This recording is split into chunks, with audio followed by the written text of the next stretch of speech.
If you don't read the newspaper, you're uninformed. If you do read it, you're misinformed.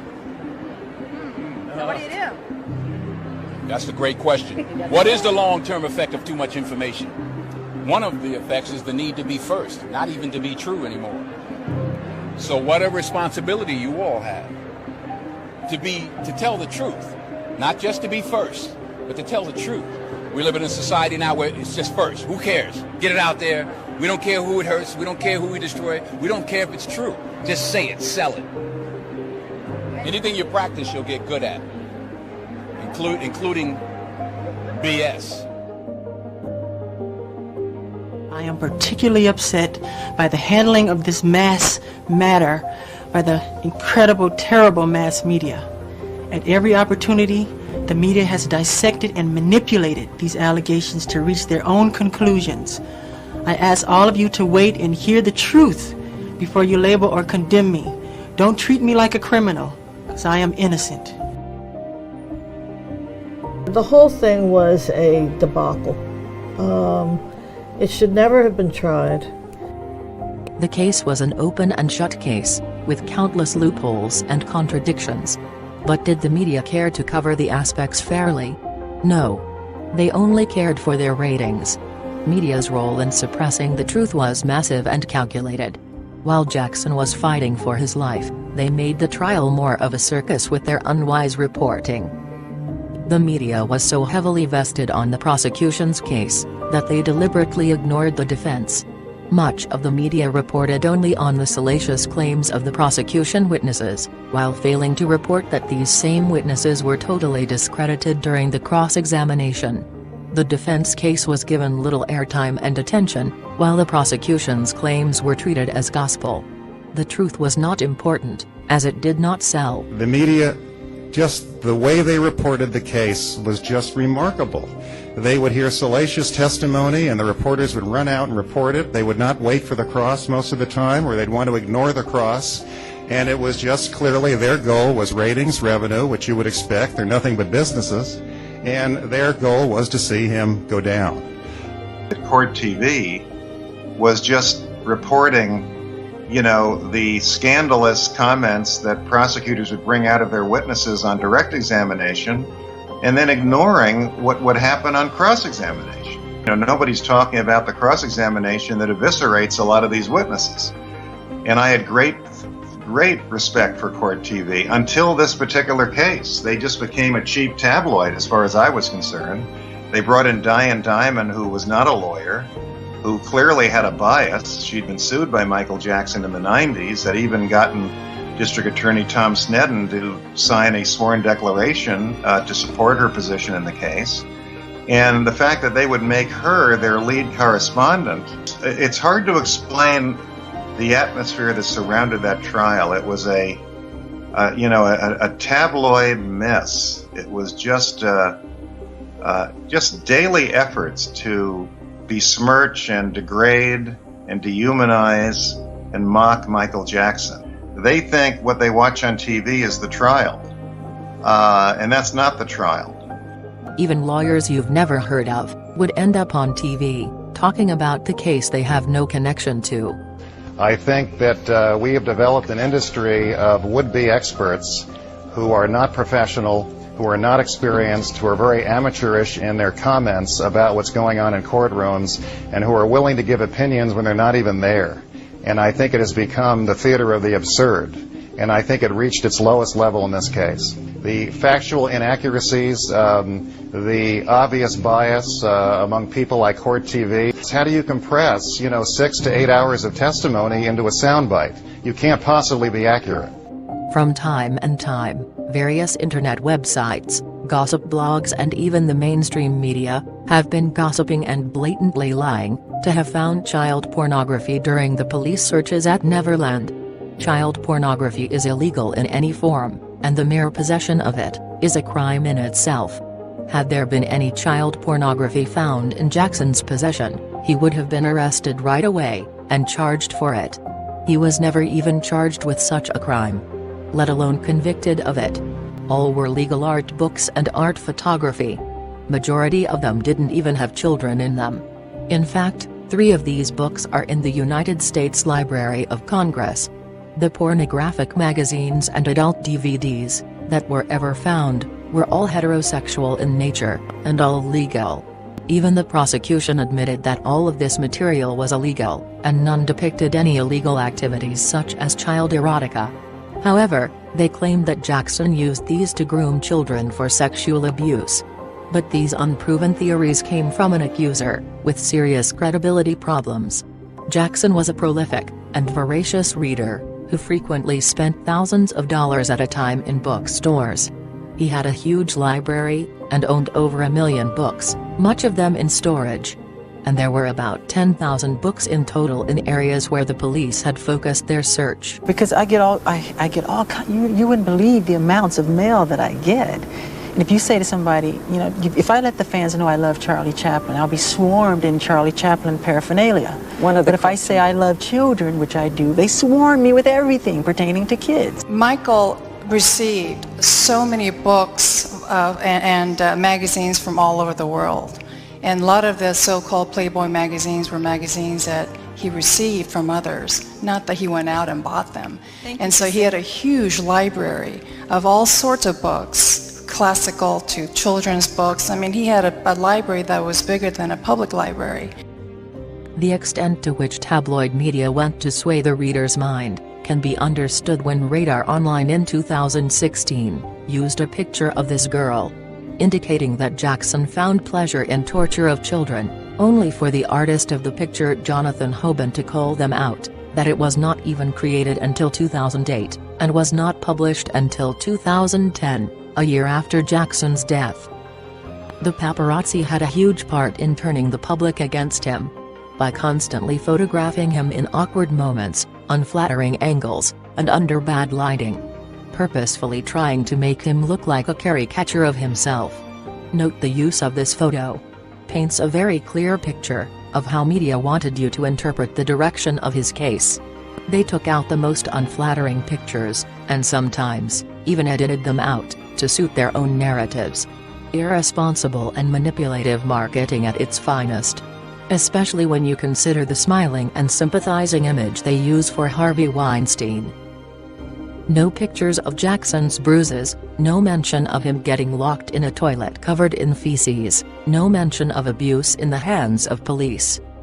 Networks were so obsessed by the Jackson scandal that the terrorist attack in Turkey went almost entirely unreported. Celebrity-oriented news shows saw biggest spike when the Jackson story hit. Tonight, is that a pajama party? No way, it's Michael Jackson and his entourage showing up over an hour late to court. It's a pajama party, everybody! Grab your pillow! Does this sound like a media that is interested in covering the case fairly? The media was more interested in why Jackson arrived to the court in pajamas than the cross-examination. They failed to report that he had injured himself due to a sudden fall. Jackson had bruised his spine and coughed blood. Such was the magnitude of the sufferings that he was made to go through. I was coming out of the shower and I fell, and all my body weight, I'm pretty fragile, all my body weight fell against my rib cage. I bruised my lung very badly. My lung on the right is very much I'm in pain as we speak, and I've been going to court every day in immense pain, in agonizing pain.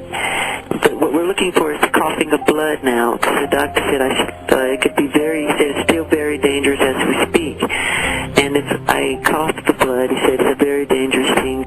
But from his entrance today, you'd think Jackson was striding into the back door of an auditorium for a sold-out concert, instead of the front door of a courthouse. Jackson wore the white of innocence with a jewel-encrusted vest and belt. A flunky with an umbrella kept him in the shade like a virgin bride at a reception. The media only cared about money and ratings, and not victims. Jackson's fight for his life was presented as some novelty tourist attraction. Dan Abrams discusses traders who were betting on Jackson's conviction, as if the trial is some sort of a betting entertainment for them. Former Santa Barbara County Sheriff Jim Thomas gave me a tour of the grounds, an exclusive tour, where they're already preparing for the possibility of a high-profile inmate. Rather than discussing the details of the ongoing trial, they were more interested in knowing the aftermath of the trial. Even before the jury rested its case, the media had already started reporting about the conditions of the jail, and how excited they sound, just at the mere idea of Michael Jackson being convicted. Almost as if they were eagerly waiting for this day since forever. That they have a cell here ready for him. Really? They're already prepared? That they're prepared. That would have a full 24-hour camera, so they can watch him 24 hours a day. He would probably wear a two-piece, which is a pair of pants and something like a sweatshirt. No armband, huh? No armband. And I can assure you there'd be no deputy sheriff carrying his umbrella. Yeah. People wanted to make so much money on watching the great Michael Jackson rise high and then splatter. They wanted the story to have a miserable ending for him. They hoped they would see him in the courtroom in chains, in jail clothes, without makeup, without his hair fixed up, without the clothing he liked to wear. They were looking forward to seeing the final chapter where Michael Jackson gets destroyed. Had Michael Jackson gone to prison, there would have been a cottage industry in covering suicide watches, family visits, fan visits, prison guards. You could just start to think about all of the hoopla that could have been made on a daily basis about whether Michael Jackson was wearing pajamas or he wasn't, or somebody slipped him something, or he was in the hospital now, or he was on drugs, and Janet went to see him, and it could go on forever. 3, 2, 1. Even though his fans will be with him forever, in the end, the jury just did not believe that Michael Jackson was Peter Pan, that what was going on here behind the gates at Neverland was nothing innocent, that there was nothing normal about a 45-year-old man sleeping with young boys. There were just too many previous allegations to ignore. You had idiots like fans. Their prejudice against Jackson were so unbelievable that they even pre-recorded the guilty verdict before the verdict was even announced. This is the extent of hatred with which the media was covering the trial. If Michael Jackson is found guilty and goes to prison, his life is ruined. If Michael Jackson is found innocent, his life is still ruined. He will say it's the media. He will unleash his fans on me again and say it's me. He'll say it's you. He'll say it's Uri Geller. He'll say it's anybody but him. But it really is just him. He is a victim of his own very, very damaged mind. Las Vegas, the place is up for grabs tonight. Odds 2-1. Jackson will be convicted in 1 to 5 counts. Cha-ching. Welcome back, everybody. I'm Nancy Grace. Thank you for being with us tonight. I've said many times since the verdicts that the reporting hit the bottom of the barrel. Not with everybody. We had very professional journalists, who people I still call journalists, but we also had bottom feeders like Court TV. Diane Diamond from Court TV had been sued by Michael Jackson in the mid-90s, very contentious litigation. Tom Stead and the DA had risen to her defense, signed sworn declarations in her civil case. They stayed in touch for a long time. She really identified herself with a conviction in all of her media work. She was reporting back to Lisa Bloom, the daughter of Gloria Allred, who constantly reports Michael Jackson and tries to get involved in anything he does, even when she has no stake in the matter. And of course, Nancy Grace was the third one on that show. They want to create daily drama, daily conflict, daily excitement, and that's never going to change. Their priorities are ratings and money, and they will do whatever it takes to obtain those priorities. We thought, who better to send to the Michael Jackson trial to give us a fair and balanced analysis. It's just an analysis of what's happening. Our good friend Triumph, the insult comic guy. Oh, I think he cried one day on the stand. He cried and he came in his pajamas and then... He came in his pajamas? You've got the hair and the clothes. You've even got the same vagina. None of us can really know if Michael Jackson is innocent or guilty. But there is one thing we do know. He's guilty. While Jackson was fighting for his life, the media and some comedy shows made their living by mocking and ridiculing a black man on television, only for TRP and ratings. KFI radio talk show host came to the front of the courthouse, with private security guards carrying a box of mushrooms in bags, with a sketch attached to them of Jackson's genitalia. This was supposedly the sketch drawn by first accuser Jordy Chandler in 1993. He gave a description of Jackson's genitalia to police department, that became a piece of evidence that was sealed in a law. Many claim that the description matched. But had it matched, Jackson would have been arrested right away. No thanks? You want to look at it? You want to ask me why we're handing out mushrooms? No? Want to see? That's the Jordy Chandler sketch of Michael Jackson's private there. See? How it resembles a mushroom. See that? Now you want it, don't you? Huh? Sure, you can even eat it. It's hallucinogenic. The prosecution should have subpoenaed the 1993 boy, and his drawings of Jackson's genitals, which were the smoking gun in that case, never came in. Now, my understanding is the prosecutors tried to get him to show up, and he wouldn't. If he had, I had witnesses who were going to come in and say he told them it never happened, and that he would never talk to his parents again for what they made him say, and it turned out he had gone into court and gotten legal emancipation from his parents. His mother testified that she hadn't talked to him in 11 years. The racist Jimmy Kimmel Show had a Michael Jackson fan impersonator at the courthouse. He thought it would be fun to invite kids into the Michael Jackson bouncer. I've been bouncing all day with all these kids. Look, I caught a bunch of kids. This is all for you, Michael. All right. I've got a bunch of kids. This is all for you, Michael. The sheer audacity to even make such obscene comments disguised as jokes on television. How obnoxious would you have to be kidding about catching kids for Jackson to abuse, while supposedly advocating for his victims? This is the same Jimmy Kimmel who forced two boys to kiss each other. This is the same Kimmel who in the past has mocked black people several times, and who himself has been rumored to have links with pedophilia. Hey, well, don't please release them when Michael gets out. Yeah, now Jake. I'm not making any promises. Okay, Jake. So are you going to be bouncing until they deliver a verdict? I'm hoping to if my T5 vertebrae holds. Well, what's he like? What's he like? He's a good guy. Is he a good guy? Yeah. Show me where he touched you. Nothing ever, he touched you, nothing ever like that? No nonsense, no shenanigans? But he's a weird guy, you have to admit. Think about it yourself. If they really stood for victims of child sexual abuse, would they be joking about it?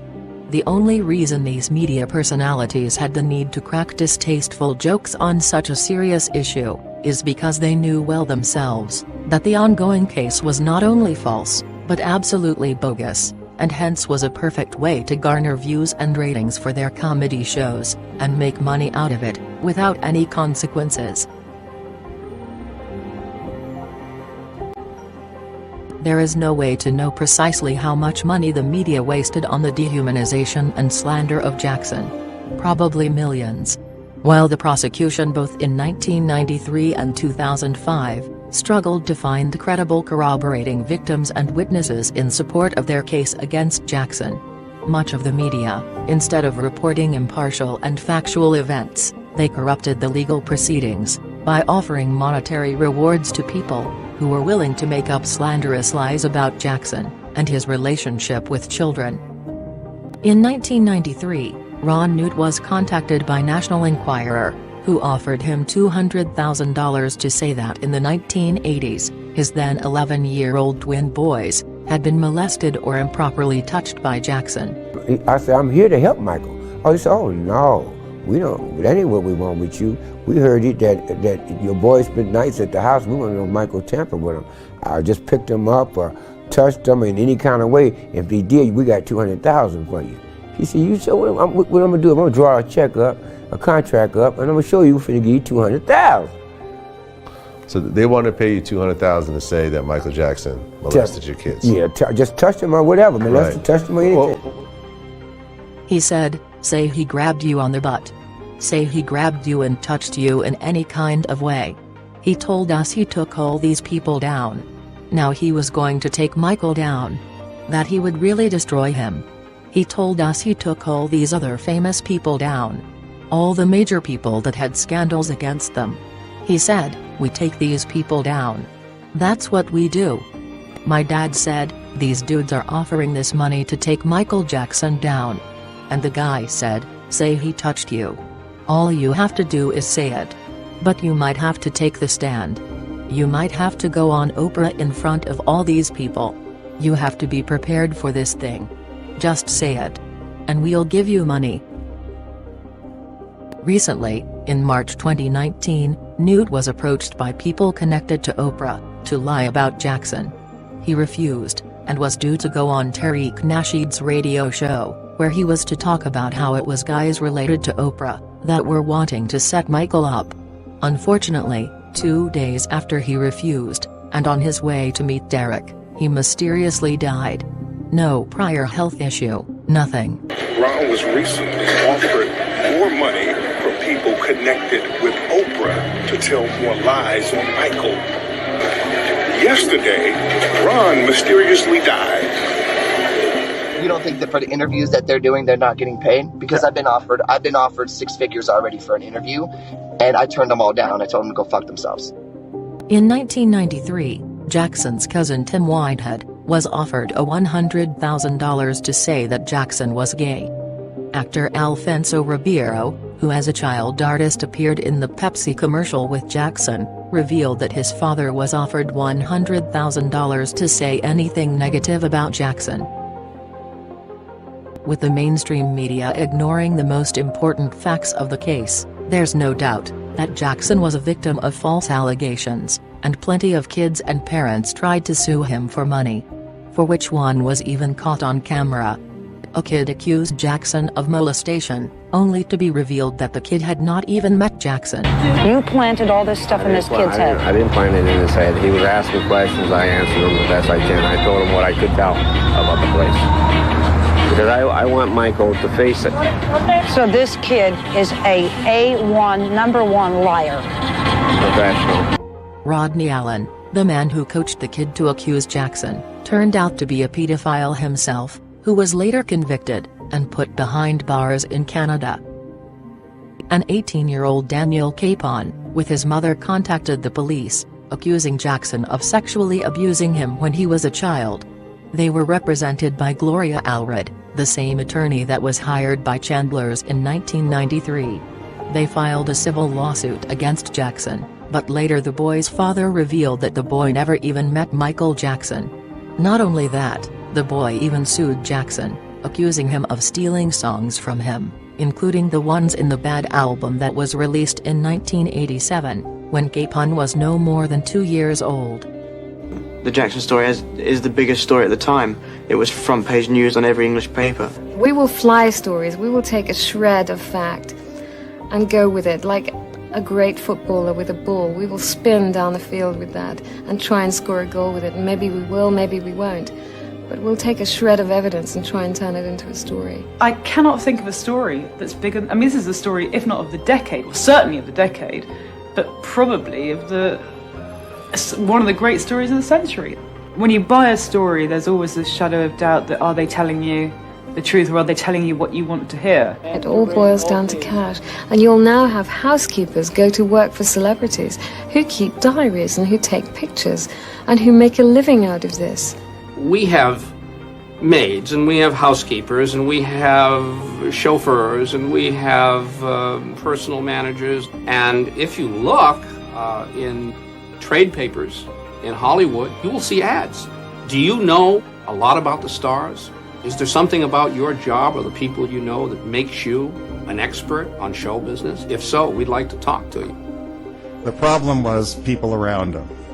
Poor Michael Jackson has always attracted just a large number of just very disingenuous types who would try to ingratiate themselves with him, try to make him think they were his friend, and then turn on him in some way. What happens with celebrities so often is this, people want to be around them, and they try to create a need for themselves. What they try to do is keep the celebrity off balance, insecure, terrified, scared. They create their need, and they don't want that need to be fulfilled, or they won't be needed anymore. So basically they're constantly trying to get their 2 cents in to keep the celebrity off balance, scared, and create a reason why they should be there. And Michael was probably the biggest target of that I've ever seen. Suing celebrities and dragging them with lawsuits has always been a facile path to make millions. Jackson was a walking cash machine for many. His name alone could earn fortunes. As Tom Mezzaro had perfectly said, "Why work when you can sue Michael Jackson?" Jackson's makeup artist Karen Faye had revealed that he had an average of 1,500 lawsuits going on all the time. People constantly were making all sorts of false claims such as fake paternity, accusing him of stealing their music, etc. Most just wanted to meet him. The prosecution did not shy away from using former Neverland employees, who Jackson fired, and who were previously paid money by tabloids. Blanca Francia, Ralph Chakin, Adrian McManus, Casey Mabdul, all admitted on the stand that they were paid money by the tabloid media. Philip Lamarck also admitted to have asked tabloids for $100,000, and then $500,000 for his story. Many of them sold their stories to supermarket tabloids and tabloid television. Two, as I mentioned, were involved in a losing lawsuit against Jackson. Others, Bob Jones writing a book. Others have changed their stories demonstrably. A group of former Neverland employees, notoriously known as Neverland 5, were fired from Neverland in the 90s, two of them for stealing from Jackson's property. It's Michael Jackson's lead attorney, Tom Mezzaro, devastated this witness's credibility. He established that this witness had sued Michael Jackson for wrongful termination. And after the longest jury trial in Santa Maria's history, in history of this county, lost that lawsuit and had a judgment filed against him for $1.47 million, and that the witness, Mr. Chacon, who was the litigant in that case, had to stipulate and agree that he personally had acted with fraud, oppression, and malice against Mr. Jackson. The jury determined both had stolen from Jackson. They filed a civil lawsuit for $16 million against Jackson, citing wrongful termination, which they lost, and were not only sanctioned $66,000 for lying under oath and hiding evidence, but were also ordered to compensate Jackson and pay $1.47 million as his legal expenses. But Michael Jackson, being a generous soul, felt sorry for these rascals, and waived the right to them for a symbolic $1. The only thing Jackson wanted for himself was justice and return of the money spent on his defense. However, he didn't receive a single cent, as none of them paid. What they did instead was going to the 2005 trial and taking their revenge on Jackson. Do you still owe the Jackson estate money? I probably do, but Michael's dead now, you know. You were ordered to pay legal fees initially? Yeah, for breach of contract, for suing Mr. Jackson. Which was what, 1.6 million? It was probably, yeah. Just to refresh your memory. Yeah, okay, yeah. The sheriff hasn't come knocking at the door yet? No. And you hope they don't? Well, they do. Adrian McManus has a proven history of profiting off of Jackson, by way of theft and lying. Francine Orozco, another former employee, testified that McManus asked her to lie, and say that she witnessed a male employee sexually harass McManus.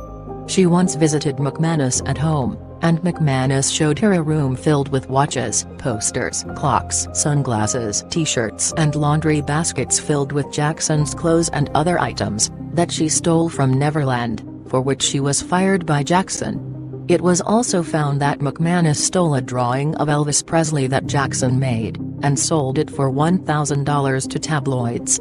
She even sold Jackson's hair and Neverland main bedroom keys on eBay.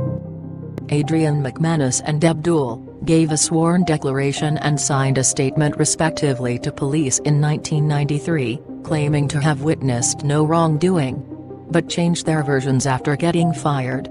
Ralph Chakin owed money on child support, and was missing payments on his rent, and had bragged to his landlady that with a lawsuit against Jackson he would win millions, and would even be able to drive around in a 450 Mercedes. Chris Carter was Michael Jackson's own security guard, and Carter himself told the grand jury he was with Jackson 24 hours a day, and that Carter was the only witness besides the accuser's brother and sister who says he saw Jackson giving the accuser alcohol. But making it to the witness box in the Jackson trial is now a long shot, because Carter is in a Las Vegas jail, charged with robbing a Jack-in-the-Box and allegedly kidnapping a woman in the restaurant at gunpoint. Bob Jones, Jackson's former public relations man, wrote a sensationalist book. On the stand, he admitted to have included salacious story about Jordan Chandler and Jackson, to make money, because he was broke. Leroy Thomas, Morris Williams, Donald Starks, Fred Hammond, and Aaron White, a group of Jackson's former bodyguards, infamously known as the Havenhurst Five, went to Diane Dimond's televised news program Hard Copy in 1993, and claimed they were fired because they knew too much. They never reported to authorities, and in fact, in depositions given to the police, they admitted they never saw anything inappropriate. They put on 3 guards who had worked at Neverland to say they saw these 3 people molested. One of them, Macaulay Culkin, okay, the actor, all right? Now, those 3 guards had sued Michael Jackson, claiming that he wrongfully terminated them. He had cross-complained, saying that they had stolen property from him. It was the longest civil trial in the history of Santa Maria. They lost their case. Jackson won his cross-complaint. He had a $1 million judgment against all of them. There were judicial findings of fraud against all of them. They had gone to the tabloids and sold stories, and the 3 people they say they saw molested, they were my first 3 witnesses. They came in and said they were never touched. They were planning to file a $10 million lawsuit against Jackson, alleging wrongful termination of their jobs, but their lawsuit was thrown out of court in 1995. Also, none of the above went to the authorities. Instead, they went to tabloids and sold their story for thousands of dollars. Also keep in mind, there were hundreds of workers and children at Neverland, yet, only a handful with zero credibility came out alleging inappropriate things. And we've had one witness who just sort of said, all right, I lied about everything. But hold on a second. Freeze it right there. You've got someone in a court of law saying they've lied about everything previously under oath. What is the consequence for somebody who does that? None. So you can march into the courthouse now and lie, or say you've lied in previous depositions, and there's no consequence? Well, former employees get up on the stand and they say he told the most outrageous story. And it was so graphic, and of course everybody went running outside to tell, to report on it. When Tom Mesereau got up and cross-examined this guy and obliterated him. We didn't hear that, Roger. We didn't hear how he was obliterated. Out here, where Michael Jackson is being literally crucified, the nails have gone into both hands at this point, and the crown is on. When he was asked, he suddenly could not remember when anything happened, where it happened, how it happened. This man was lying, that he had done all this for money, that he had sold his story to tabloids. He couldn't remember the fact that he had been one of 5 people who'd sued Michael Jackson in 1995 and lost, owed him now $1.6 million. Hold on a second. Sneddon is calling witnesses who owe Michael Jackson money. 4 witnesses, 5 people. They lost their case. It drove 4 of the 5 of them into bankruptcy. A lot of people who come on the stand and say, look, there are a lot of 12-year-old boys roaming around Neverland. They spend time in Michael Jackson's room. But that's all. That's all anybody really knows. Whether anything else has happened beyond that has been sort of disproved in every cross-examination. Because you are hearing a lot of this, that Michael Jackson is finished, this is devastating, how could all these people be lying? The question is, maybe they are all lying. Why isn't that a possibility? Well, I've never seen so many witnesses provide so much salacious, disturbing testimony, and I've never seen so many witnesses crumble so quickly under cross-examination. I'll probably never see it again. I mean, it almost became a circus. People would get on that stand and say they'd seen the most horrific things on the planet. There would be just a heavy atmosphere in the courtroom. So you could almost cut the silence with a knife after they were finished.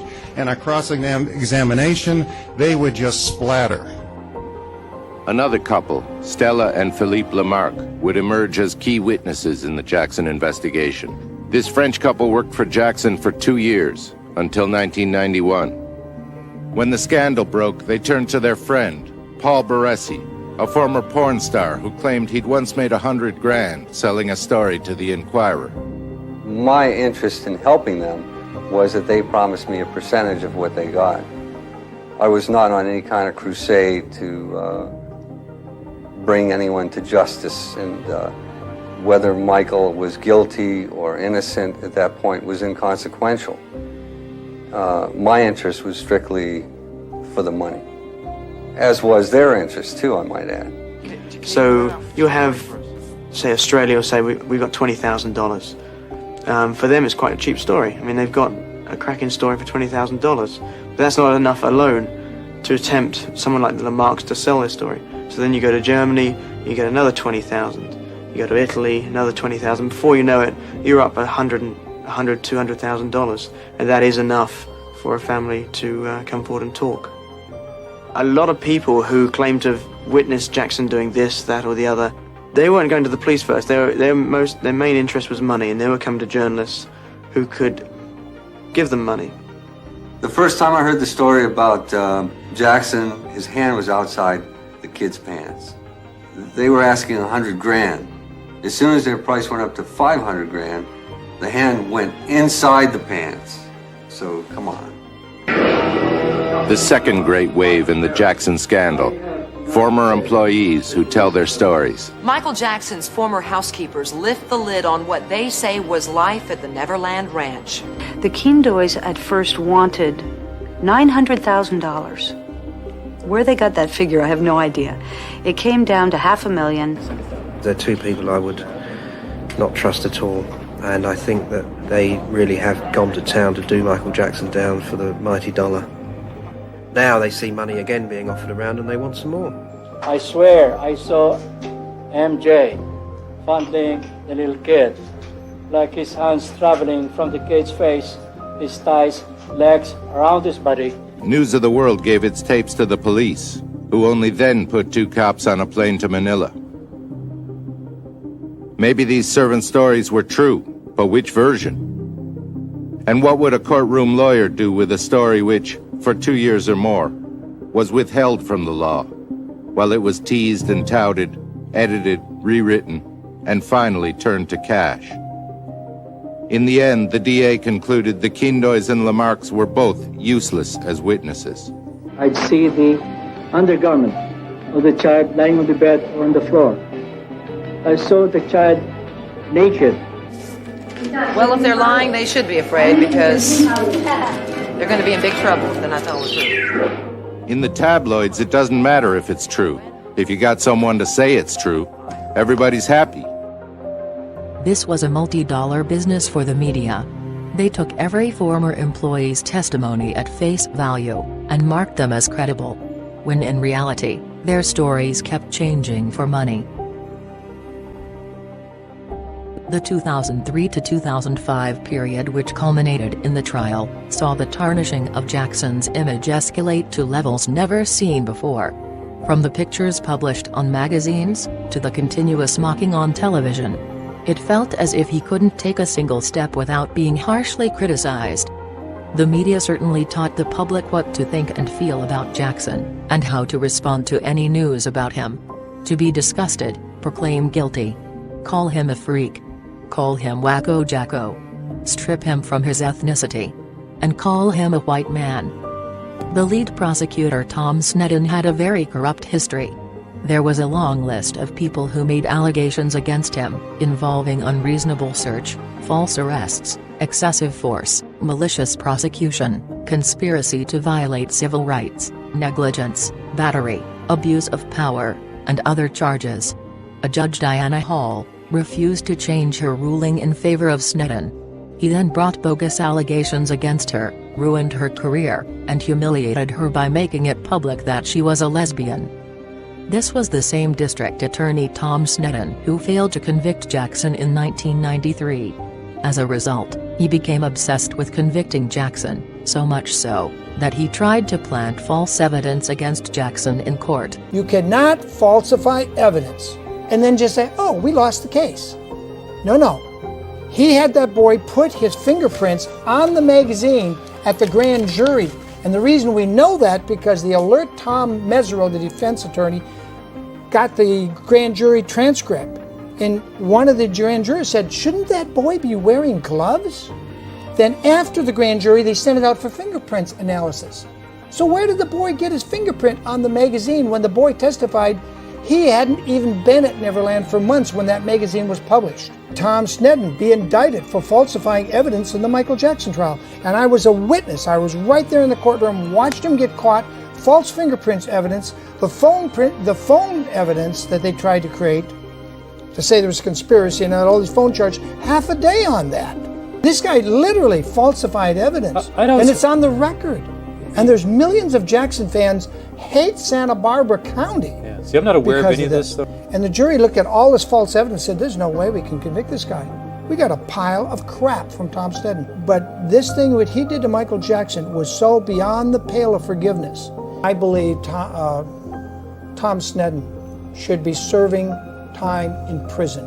As usual, the media overlooked this questionable and illegal activity on the part of prosecution. He just came across like he was just trying to do anything he could to persuade us to look at things his way regardless of the evidence, but he just wanted, it's almost like he had a vendetta against him. And one way or another, I'm going to get you before I retire. I think they got too emotionally invested in the case. I think Tom Sneddon seemed gleeful. He took a little too much pleasure in dishing out misery to Michael Jackson. That to me was the biggest tell of all. It sent the message that this is more than somebody who's probably committed a crime and I'm going to prosecute him. There was, again, such an eagerness to dish out some bad stuff to Michael Jackson. Almost all of their witnesses were crooks, procured, and paid, who fell apart in court. The prosecutorial corruption was extensive. They illegally raided the defense personal investigator, illegally seized defense files in another raid, illegally breached the Neverland search warrant, then kept changing their case to circumvent the defense. They sent squads of armed police officers to the homes of potential defense witnesses, including vulnerable women, to try to frighten them away from the case. Meanwhile, someone with access kept leaking prosecution documents to the media, to taint the jury pool. Thambia Sundaram, who operated a non-profit dental clinic in the Santa Barbara County, made serious allegations of a pattern of abuses among Santa Barbara law enforcement and the DA's office, including Tom Sneddon. He stated, when the city officials were unable to shut down his clinic in 1996, he was arrested on multiple counts with his wife and employee. Sundaram then sued Sneddon for conspiracy, false imprisonment, and other violations of his civil rights, for which he received $300,000 in damages. According to Sundaram, he attended a fundraising event in 1994 with Tom Sneddon and other government officials, where plans to get rid of individuals in Santa Barbara, who owned substantial amounts of land, were discussed. Racist remarks were allegedly made on that occasion. Jackson's property was allegedly brought up during the conversation, and ways to get Jackson out of the county were discussed, in order to acquire his Neverland Ranch for vineyards. Other alleged vendettas were discussed as well, to the extent where he said it resembled a mafia planning session. This is beyond just a lynching and a railroad job. This is like a corporate conspiracy that has hijacked our prosecutorial team of Santa Barbara District Attorney's Office to make sure that Michael Jackson is bankrupt. I've told the police. In fact, if anybody wants to go back to 1993 when I was interviewed by the Santa Barbara Police Department, I sat there and I gave them the names. They're on record. They have all of this information, but they were scanning Michael Jackson. All they cared about was trying to find something on Michael Jackson. Who you said, by the way, did not abuse you. Who Michael was innocent, and that was what the interview was about with the police in 1993. I told them he is not that guy, and they said, well, maybe you just don't understand your friend. And I said, no, I know the difference between pedophiles and somebody who's not a pedophile because I've been molested. Here's the names. Go investigate. You said that there was one gentleman in the industry who did not take advantage of you. He was not a pedophile. You said it was Michael Jackson. Of all people, I'm saying that there are people that were the people that did this to both me and Corey that are still working, they're still out there, and they're some of the richest, most powerful people in this business. And they are and they do not want me saying what I'm saying right now. Are you saying that they're pedophiles? Yes. And that they're still in this business? Yes. That's what, and that's what you were saying in your book. When you talk to when you talk to They don't parents, want me here right now. Trust Corey, me. They want me dead. there are a lot of parents out here who want to put their kids in this business. Their kids are cute, they're great actors. Da, da, da. What would you say to a parent who just has the best of intentions, who's coming here with their child? If you're saying that there's a lot of predators in this industry. It's a many-feathered bird, okay? Be careful what you wish for. That's what I'll tell you. You know, don't go into it with naivety. Don't go into it thinking that it's all roses and sunglasses. You're damaging an entire industry. You're damaging an entire industry. Barbara Walters is the same woman who actively spent years to get Jackson convicted in the court of public opinion, and to bring justice to his so-called victims. But scolded Corey Feldman, who has been a victim of Hollywood pedophilia for years, and has been warning the public of the real side of Hollywood. She's the same woman who went to high-profile parties while getting herself clicked with Ghislaine Maxwell, a madam who worked for Jeffrey Epstein, who ran a sex trafficking ring, and traded young girls to the elite Hollywood pedophiles. This depicts how hypocritical the American journalists are. They have been using Jackson as a scapegoat, to protect the real predators of Hollywood. Ever wondered why we didn't get to hear anything about known and convicted pedophiles in Hollywood? Why Weinstein's actions were not covered in media?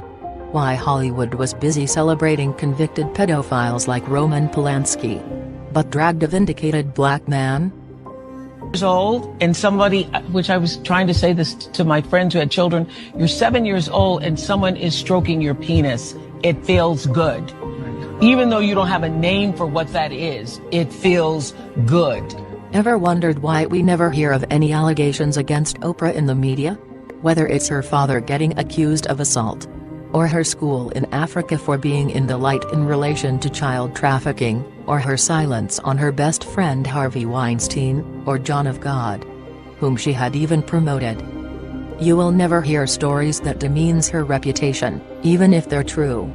That's the treatment a black person in America gets when they follow the rules, and not go out of their league to expose the people in power.